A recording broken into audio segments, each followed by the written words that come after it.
चाहिए मामा जी के लिए गाली दी।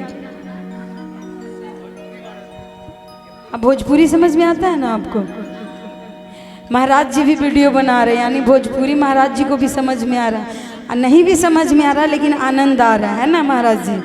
तो हमारे यहाँ परंपरा है यूपी बिहार में कि जब दुल्हा दुल्हन के घर में कोई मेहमान आता है, चाहे दुल्हा अपने ससुराल जाते हैं, तो मंगल गीत गाया जाता है। समधी जी समझ रहे हैं ना आप लोग, तो उनको गाली देते हैं। तो हमारे यहाँ ठेठ भोजपुरी बोलते हैं, तो उसमें गाली गाया जाता है। कहेगा बउआ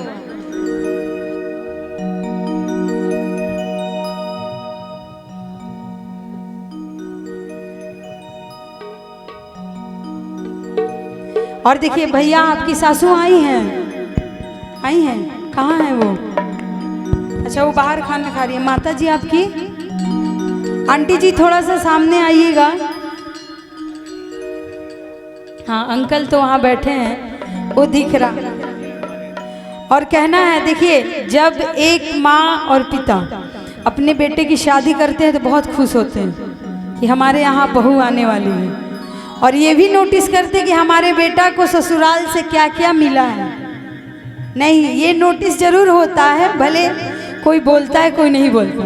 तो देखिए मंगल गीत के भाव में हम कहना चाहेंगे, और आंटी जी ही बोल रही हैं कि ये जे के शेरवानिया पहन के अब बाबू हाँ मरियले हो,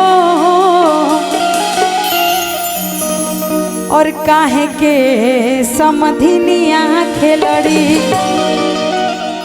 बेटी जाना मवली हो, काहे के समधिनिया खेलड़ी बेटी जाना मवली हो, काहे के समधिनिया खेलड़ी। ऐजे के शेरवानिया पहन के, ऐजे के शेरवानिया पहन के बाबू हमारे हो, काहे के समधिनिया खेलड़ी, काहे के समधिनिया बेटी जाना मवली, काहे के समधिनिया खेलड़ी बेटी जाना मवली हो। और देखिए जब बहू से गलती होता है तो सासू माँ यही बोलती कि पता ना माँ बाप क्या सिखा के भेजा है ना भाभी। तो देखिए भाभी से कुछ गलती होती है तो माता जी कहती हैं, और कहना है कि बेटी जनमवली पति पलवो न कैली हो, आ काहे के समधिनिया खेलड़ी अल्लूर ना सिखवली हो, काहे के समधिनिया खेलड़ी अल्लूर ना सिखवली हो, काहे के समधिनिया खेलड़ी लूर ना सिखवली हो, काहे के समधिनिया खेलड़ी लूर ना सिखवली हो, काहे के समधिनिया खेलड़ी।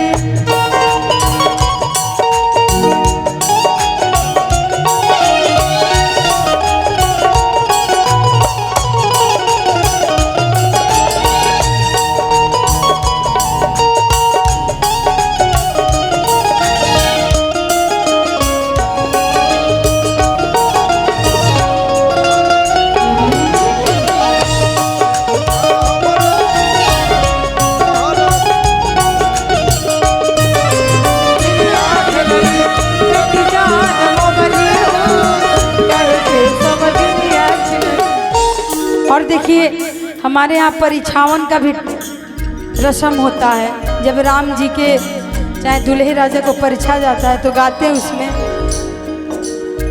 छोटी मोटी सास बड़ी लमहर दमाद हो, छोटी मोटी